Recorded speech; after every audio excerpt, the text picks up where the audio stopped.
देखते हैं बेटा, क्लास 10 का 5वां चैप्टर है जैव प्रक्रम, यानी बायो से पहला चैप्टर इसका क्या हो रहा है? ये लेसन कौन सा है? तो लेसन जो है ये 5 है और चैप्टर का नाम है जैव प्रक्रम। देखो समझते हैं जैव प्रक्रम किसे कहते हैं। आप जानते हो कि इस पृथ्वी पर 2 तरह के वस्तुएं पाई जाती हैं। एक क्या होती हैं? सजीव वस्तुएं। दूसरे क्या होती हैं? निर्जीव वस्तुएं। सजीव वस्तुएं उसे कहा जाता है कि जिनके अंदर सदैव वृद्धि और विकास होती रहती है। कुछ क्रियाएं जो हैं उनमें क्या होती हैं? लगातार होती रहती हैं। और क्या, जैसे मान लो कि उसमें क्या होता है, जैसे सजीव वस्तुएं जो होते हैं उनमें उन्हें भोजन की आवश्यकता होती है, उन्हें श्वसन की आवश्यकता होती है, वह गति करते हैं, वह अपने जैसे संतान पैदा करते हैं। तो जिनमें ये घटनाएं होती रहती हैं वो क्या होते हैं? सजीव वस्तुएं।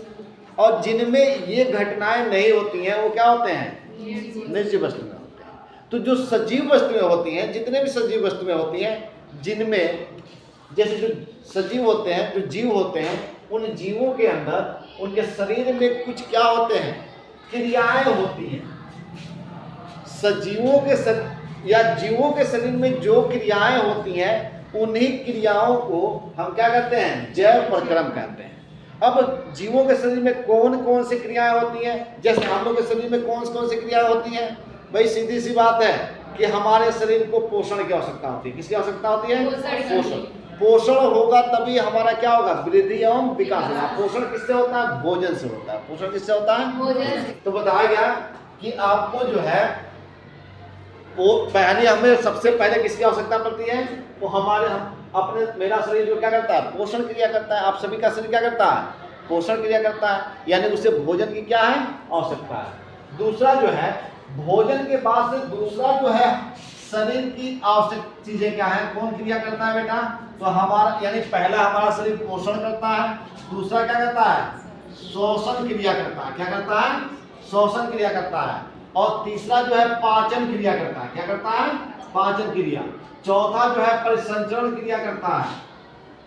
और इसके बाद से बताया गया उत्सर्जन क्रिया होता है। क्या होता है? सजीवों में यानी जो जीव होते हैं उनमें उत्सर्जन क्रिया होता है, उसके बाद से प्रजनन क्रिया, अपने से संतान पैदा।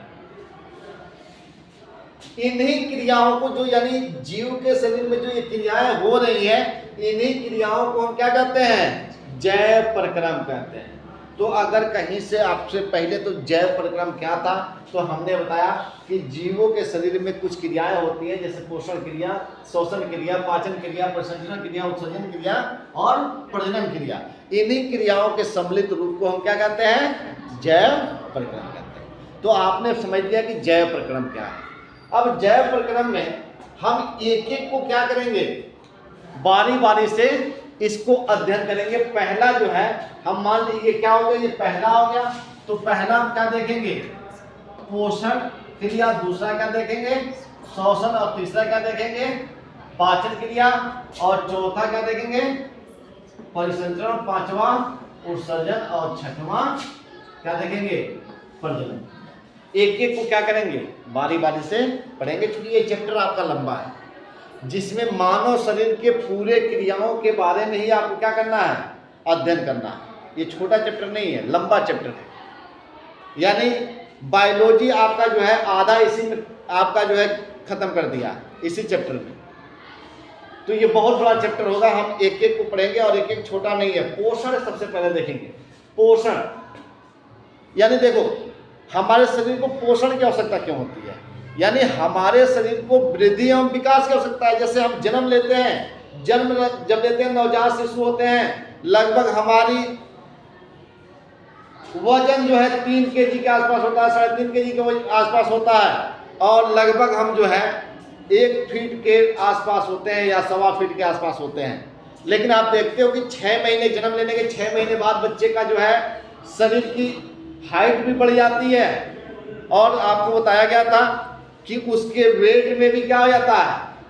वृद्धि आ जाती है। जो बच्चा 3.5 kg का था वो 7 kg 8 kg का हो जाता है। यानी उसमें वृद्धि एवं विकास होता है। आप लोगों ने भी देखा होगा कि आज से अभी 2 साल पहले आप कैसे थे और 2 साल बाद आप में क्या परिवर्तन आया है। अभी आने वाला जो समय है उसमें भी आप में क्या होने वाला है, परिवर्तन होने वाला है। यानी हमारे शरीर में वृद्धि एवं विकास होता है। और ये वृद्धि एवं विकास होता कैसे, तो वृद्धि एवं विकास हमको होता, अब करता कौन है, तो वह जो होता है न्यूट्रिशन होता है। न्यूट्रिशन का मतलब क्या होता है, पोषण। ये पोषण हमें प्राप्त कहाँ से होता है, तो संतुलित भोजन से। हम नहीं सोचते हैं, हमारे दिमाग में चलता है, जैसे आप लड़कियों को तो हमेशा दिमाग में चलता है क्योंकि भोजन आपको अपने हाथों से बनाना होता है। तो आप भी रोजीना बर्तन मांजते हुए या सुबह उठ के खाना बनाते हुए सोचते हो कि कौन बना दिया कि सुबह खाओ शाम को खाओ, सुबह खाओ दोपहर खाओ शाम, हमेशा खाते रहो। ऐसा नहीं होता कि एक बार खाते आराम से 6 महीना नहीं खाना पड़ता। ये दिमाग में चलता है ना। प्राकृतिक ने अजीब बना दिया कि तीनों टाइम लोग खा रहे हैं और तीनों टाइम हमें बर्तन धोना पड़ता है, बनाना पड़ता है। सुबह उठो तो बनाओ, शाम को उठो तो बनाओ।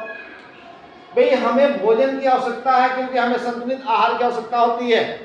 संतुलित आहार, हमें भोजन की आवश्यकता क्यों पड़ती है, यानी हमें अपने शरीर की वृद्धि और विकास या इन क्रियाओं को संपन्न कराने के लिए हमको किसकी आवश्यकता पड़ती है, भोजन की। किसकी आवश्यकता पड़ती है, और वो भी कैसा भोजन, संतुलित भोजन। संतुलित भोजन किसे कहा जाता है, यानी ऐसा भोज्य पदार्थ जिसमें हमारे शरीर के जिन जिन तत्वों की आवश्यकता है वो सारे तत्व उसमें विद्यमान होता है, उसे हम क्या कहते हैं, उसे हम क्या कहते हैं, संतुलित आहार कहते हैं। जैसे जिसमें कार्बोहाइड्रेट भी पाया जाता हो, प्रोटीन भी पाया जाता हो, वसा भी पाया जाता हो, विटामिन भी पाया जाता हो, ये सब घुले होते हैं, वो भोज्य पदार्थ क्या होता है, वो क्या कहलाता है, संतुलित आहार कहलाता है। ये चीजें दूध में हमें क्या होता है, दूध में ये सारी चीजें एक साथ मिल जाती है। मैंने बताया था कि जो हम भोज्य पदार्थ खाते हैं हमारे शरीर में बहुत सारे पोषक, यानी हमको जितने भोज्य पदार्थों की आवश्यकता है वो सारा भोज्य पदार्थों में मिल नहीं पाता है क्योंकि हमारे खाने में वो सारी चीज़ें सम्मिलित नहीं हो पाती हैं। तो हमें कम से कम शाम को या सुबह में 1 गिलास दूध सुबह और 1 गिलास शाम पीना चाहिए। इससे ये सारी चीज़ें हमारे शरीर को क्या हो जाएंगी, प्राप्त हो जाएंगी। तो जब हम क्या करते हैं, संतुलित भोजन को लेते हैं, तो संतुलित भोजन में क्या होते हैं, पोषक तत्व विद्यमान होते हैं। क्या होते हैं, पोषक तत्व विद्यमान होते हैं। और इस भोजन को ग्रहण करने से पोषक तत्व हमारे शरीर के क्या होते हैं, अंदर चले जाते हैं। और जब अंदर जाते हैं तो ये अंदर जाकर हमारे शरीर को वृद्धि और विकास करते हैं और हमें ऊर्जा देते हैं। अब ऊर्जा कैसे देते हैं, तो ध्यान देना। अब आपको सबसे पहले हम आपको पढ़ाएंगे पोषण में कि पोषण 2 प्रकार का होता है। पोषण कितने प्रकार का होता है, 2 प्रकार का होता है। बताया गया था कि जो पोषण होता है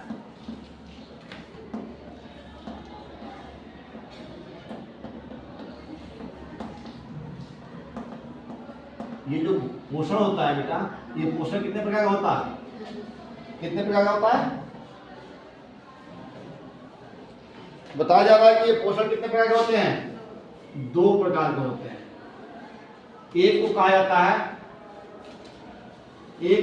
है स्वपोषी पोषण, स्वपोषी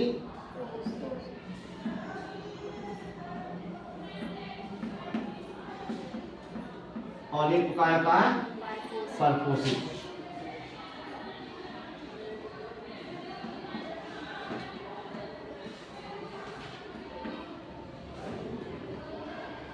देखो स्वपोषी पोषण क्या होता है बेटा, यानी ऐसे जीव या ऐसे सजीव जो अपना भोजन क्या कर लेते हैं, स्वयं बनाते हैं, वो क्या कहलाते हैं, स्वपोषी कहलाते हैं। क्या कहलाते हैं, स्वपोषी पोषण कहलाते हैं। और जो अपना भोजन स्वयं नहीं बनाते हैं बल्कि दूसरे पे क्या होते हैं, आश्रित होते हैं, उन्हें हम क्या कहते हैं, परपोषी पोषण कहते हैं। स्वपोषी पोषण में कौन आता है, तो स्वपोषी पोषण में क्या आते हैं, हरे पेड़ पौधे आते हैं। कौन आते हैं, हरे पेड़ पौधे। हरे पेड़ पौधे अपना भोजन क्या करते हैं, स्वयं बनाते हैं, इसलिए उनको क्या कहता है, स्वपोषी कहा जाता है। तो हम अगले टर्न में जो है सीधे हम क्या पढ़ेंगे, स्वपोषी पोषण को पढ़ेंगे, उसके बाद से क्या पढ़ेंगे, परपोषी पोषण। तो फिर समय मिलता है तो हम क्या पढ़ाएंगे आपको, स्वपोषी पोषण। जाओ।